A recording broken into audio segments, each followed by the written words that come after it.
So, today we're taking a look at some more Dragon's Teeth as promised, and to begin with, this is the map Pearl Market.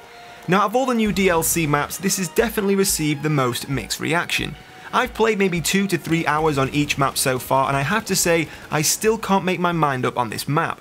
Now, I've really enjoyed Sunken Dragon, even though it is quite a large map that I usually wouldn't enjoy, but because I've been using the DMRs recently and really enjoying it, using those medium to long range weapons, playing a large scale map like Sunken Dragon is really enjoyable. Now, Lumphini Gardens is slowly growing on me. At first I really didn't enjoy it, but recently I have been very successful on that map. And Propaganda, well, the jury's still out on that. I do have a separate video coming for you guys very soon, but what I do enjoy about that map, it does have massive Bad Company 2 nostalgia, but that is for another video. So the reaction to Pearl Market so far has been very mixed. A lot of people are saying there's too many roofs, it allows campers to shoot down on players too easily, there's a lot of camping spots, way too many angles, it's hard to attack, it's hard to PTFO, and of course there's the glaring obvious statement that it does look and feel very similar to Flood Zone. Now, originally when we saw this map in the trailer, a lot of people said, oh god, not another Flood Zone 2.0, and I have to admit, this map did interest me. Now, originally, Flood Zone, if any of you follow me on Twitter, you will know, was the worst map for me in the game. I hated that map probably in the first month or so after the game was released.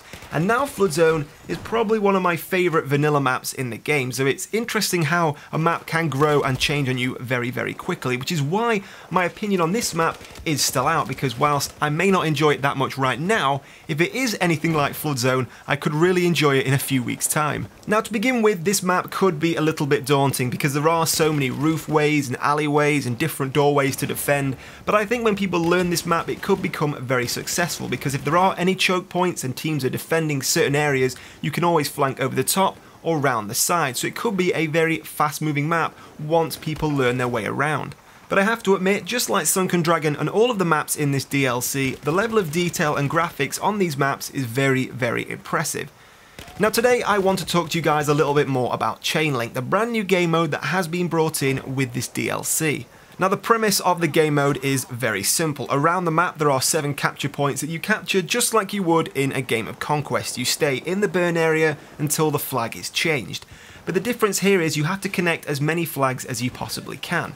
And rather than burning down enemy tickets by holding more flags, it's the more links you have between flags that allows you to burn down enemy tickets. So for example, if you have 4 flags, you will only have 3 links. So the numbers in the left side, just above the ticket count, is actually how many links you have and not how many flags you have.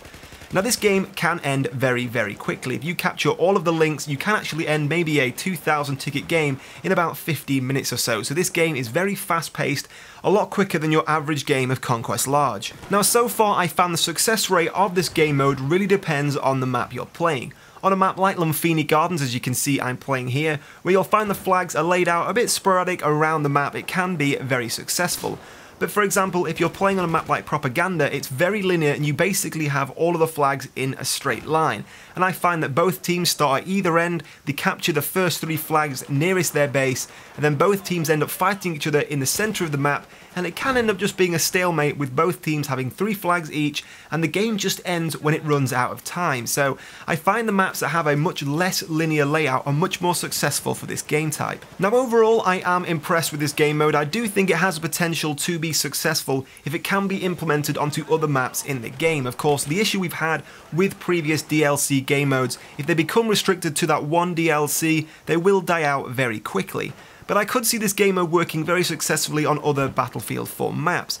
Maps like Operation Metro, maybe not. As I said, it's very linear. That probably wouldn't work very well. It would be very similar to Propaganda. We'd probably end up with both teams just meeting in the ticket hall as usual and battling it out in a stalemate. But if we played this on things like Caspian Board or Operation Firestorm, other big open maps in Battlefield 4, it could work very well.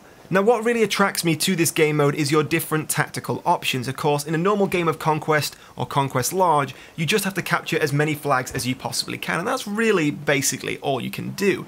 But in this game mode, not only can you try and create as many links as you can also defeat the enemy by breaking their links. So as you can see at the moment, on the screen at the bottom right, the enemy have 3 links. So if you were to go and capture one of those flags in the middle of that link and break that link down, you would rapidly decrease how many of your tickets were being depleted. So this game mode really does have multiple tactical, defensive and attacking options available to you. It's not just about capturing as many flags as you possibly can, but where and when you capture those flags is also key. Now down in the comments below, I want to hear from you. What are your opinions on Chainlink so far? Do you think it will be a successful game mode? Are you enjoying it? And also I want to hear from you, which of the Dragon's Teeth maps are you enjoying the most so far? Maybe you're actually a little bit disappointed with Dragon's Teeth. Tell me all down in the comments below. And of course, if you did enjoy this video, a like is massively appreciated and really does help me out. But in the meantime guys, thank you for watching and I'll see you soon.